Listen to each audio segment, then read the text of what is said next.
అనంతపురం జిల్లా ఉరవకొండ నియోజకవర్గం కూడేరు మండల పరిధిలో స్థానిక రవికృప వారి నివాసంలో కాంగ్రెస్ మరియు వామపక్షాల సమన్వయ సమావేశం జరిగింది.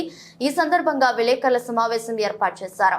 ఇందులో భాగంగా రానున్న సార్వత్రిక ఎన్నికల్లో ప్రజల సంక్షేమమే పరమావధిగా కాంగ్రెస్ మరియు వామపక్షాల కూటమితో ఒక్కటై అధికారం మద్దంతో ప్రజల జీవితాలతో చెలగాటమాడుతున్న కేంద్ర ప్రభుత్వం మరియు రాష్ట్ర ప్రభుత్వాలను వత్తాసు పలుకుతున్న టీడీపీ జనసేన కూటములకు తగిన గుణపాఠం చెప్తూ రానున్న సార్వత్రిక ఎన్నికల్లో ప్రజలందరి ఆకాంక్షలు నెరవేరేలా ఎన్నికల మేనిఫెస్టో రూపొందుతుందని, ఈ యొక్క స్ఫూర్తితో ప్రజాక్షేత్రంలో అడుగు పెడుతున్నామని, ఈ యొక్క కార్యక్రమాలను ప్రజలందరూ సహకరించాలని తెలిపారు.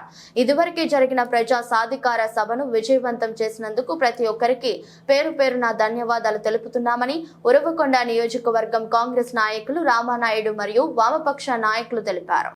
డాక్టర్ బాబాసాహెబ్ అంబేద్కర్ రాసినటువంటి రాజ్యాంగ హక్కులు ఏవైతే ఉన్నాయో వాటికి సమూల దెబ్బతీసే విధంగా ఈరోజు బీజేపీ ప్రభుత్వం వ్యవహరిస్తున్నటువంటి శైలిని తీవ్రంగా ప్రతిఘటించడానికి దేశంలో ఉన్న లౌకిక ప్రజాస్వామ్యవాదులు అందరూ ఏకం కావాలనే నినాదంతో ఈరోజు ఇండియా కూటమి ఏర్పడినటువంటి తరుణంలో ఈరోజు ఆంధ్రప్రదేశ్ రాష్ట్రంలో సైతం రాష్ట్రానికి ఇవ్వాల్సిన ప్రత్యేక హోదా కావచ్చు, విభజన హామీలు కావచ్చు, రాష్ట్రంలో ప్రైవేటీకరణ చేస్తున్నట్టు విశాఖ ఉక్కును కాపాడుకోవడంలో కావచ్చు, ఈ రాష్ట్రం అభివృద్ధి కావచ్చు, సంక్షేమం కావచ్చు, ఈరోజు బలపడాలా, అభివృద్ధి చెందాలా అంటే రాష్ట్రంలో కూడా ఇండియా కూటమిని గెలిపించాలనే దిశలోనే ఈరోజు సిపిఐ, సిపిఎం, కాంగ్రెస్ అదేవిధంగా కలిసి వచ్చేటువంటి లౌకిక ప్రజాస్వామ్య పార్టీలు, ప్రజా సంఘాలను అందరినీ కలుపుకొని ఈరోజు ఈ రాష్ట్రంలో పొత్తులో భాగంగానే ఈరోజు రాష్ట్రంలో ఎన్నికలకు వెళ్ళాలనే మరి అధిష్టానం మరి రాజకీయ పార్టీలన్నీ కూడా నిర్ణయం మేరకే మరి ఇటీవల కాలంలో అనంతపురంలో జరిగినటువంటి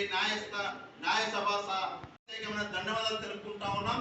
రాబోయే కాలంలో కూడా ఈ రోజు రాష్ట్ర ప్రయోజనాలను వదిలేసి కేవలం వాళ్ళ రాజకీయ పార్టీల కోసం, వారి ఉనికి కోసం పాల్గొనేటువంటి టీడీపీ, వైసీపీ, జనసేన, బీజేపీ లాంటి పార్టీలకు బుద్ధి చెప్పాలంటే అది ఎన్నికల్లోనే బుద్ధి చెప్పాలి. కాబట్టి ప్రతి ఒక్క ఓటర్ని కూడా చైతన్యపరచడానికి, ప్రతి ఒక్క ప్రజల్ని కూడా చైతన్యపరచడానికి ఈరోజు సిపిఐ, సిపిఎం, కాంగ్రెస్ కలిసి వచ్చే రాజకీయ పార్టీలతో ఈరోజు గ్రామానికి వెళ్ళి మా యొక్క చైతన్యపరిచేటువంటి కార్యక్రమం తీసుకుంటా ఉన్నాం.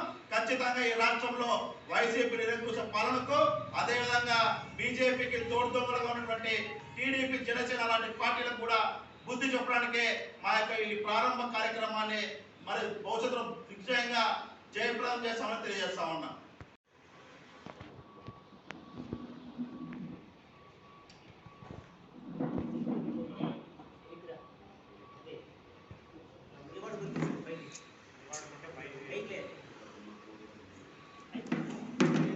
సిపిఎం, సిపిఐ, కాంగ్రెస్ పార్టీలు కలిసి ప్రెస్ మీట్ నిర్వహించడం జరుగుతూ ఉంది.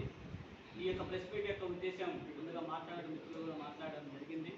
ప్రధానంగా ఇప్పుడు జరుగుతున్నటువంటి ఎలక్షన్లో ఏదైతే ప్రస్తుతం రాష్ట్రానికి ఎవరైతే ద్రోహం చేసి ఉన్నారో బీజేపీ ప్రభుత్వం ఎన్నికలలోకి రాకముందు మనకు రాష్ట్రానికి ప్రత్యేక హోదా ఇస్తానని చెప్పింది, పోలవరం పూర్తి చేస్తామని చెప్పింది, ఎన్నో రైతాంగాన్ని రక్షణ చట్టం చేస్తామని చెప్పింది.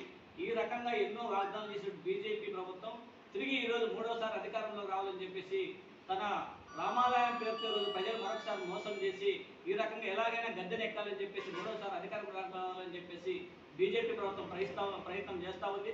అందుకని రాష్ట్రంలో కూడా ఇప్పుడున్నటువంటి అధికారంలో వైఎస్ఆర్ కాంగ్రెస్ పార్టీ కానీ, అదేవిధంగా ప్రతిపక్షంలో ఉన్నటువంటి బీజేపీ, ప్రతిపక్షంలో ఉన్నటువంటి తెలుగుదేశం, అదేవిధంగా జనసేన కూటమి కూడా వీళ్ళందరూ కూడా బీజేపీ యొక్క సంకలు ఎక్కడానికి ఈరోజు చాలా సంతోషపడుతూ ఉన్నారు. ఆ రకంగా వాళ్ళతో ప్రత్యక్షంగా పరోక్షంగా ఈ పార్టీలన్నీ కూడా ఈరోజు బీజేపీ సంకన ఎక్కడానికి సిద్ధంగా ఉన్నారు. అందుకనే ఆ యొక్క కూటమిని ఎవరైతే బీజేపీ మన రాష్ట్రానికి ద్రోహం చేసినటువంటి బీజేపీ యొక్క ప్రభుత్వానికి అనుకూలంగా ఉన్నారో అలాంటి శక్తులను కూడా ఓడించాలని చెప్పేసి ఈరోజు కాంగ్రెస్ పార్టీ, కమ్యూనిస్ట్ పార్టీలు కడమని కలిసి ఆ రకంగా ఈ ఎన్నికల్లో తగిన బుద్ధి చెప్పాలని చెప్పేసి అక్కడ కేంద్రంలోని, రాష్ట్రంలో అని చెప్పేసి వీరికి గురుపాఠం చెప్పాలని చెప్పేసి ఆ దశగానే ఈరోజు ఎలక్షన్లకి రావడం అనేది జరుగుతూ ఉంది. ఈ యొక్క కమ్యూనిస్ట్ పార్టీ, కాంగ్రెస్ పార్టీలు కలిసి గ్రామాన రానున్న కాలంలో వారి యొక్క బీజేపీ యొక్క విధానాలని, అదేవిధంగా వైసీపీ, టీడీపీ, జనసేన యొక్క విధానాలని, వారి యొక్క మోసపూరితమైన హామీలను కూడా ప్రజల ముందుకు తీసుకెళ్లి ఆ రకంగా వాళ్ళ ప్రజల యొక్క సమక్షంలో వాళ్ళ యొక్క అవినీతిని ఎండగట్టి ఆ రకంగా ప్రజలందరినీ యొక్క సహకారం తీసుకొని రానున్న కాలంలో మనకి ఏదైతే ఉపయోగపడతా ఉన్నదో ఈరోజు ప్రజాస్వామ్యంలో ఈరోజు ఎక్కడా కూడా ప్రజాస్వామ్య విలువలు లేనటువంటి పరిస్థితి మనం చూస్తూనే ఉన్నాం. ఎక్కడా కూడా రాజ్యాంగాన్ని ఈరోజు రక్షించాల్సినటువంటి రాజ్యాంగాన్ని కూడా ఈరోజు దిక్కులేని పరిస్థితిలో ఉన్నది. అందుకోసమే బహుమానికాల కోసం, అదేవిధంగా ప్రజల చైతన్యం కోసం ఈరోజు అన్ని వర్గాల ప్రజల చైతన్యం కోసం ఈరోజు ఈ యొక్క కూటమి ఏర్పడి ఆ యొక్క దిశగా ప్రయత్నం చేస్తాం. అందులో భాగంగా కూడా సిపిఎం పార్టీకి మనం కృషి చేస్తామని చెప్పేసి తెలియజేస్తా ఉన్నాం.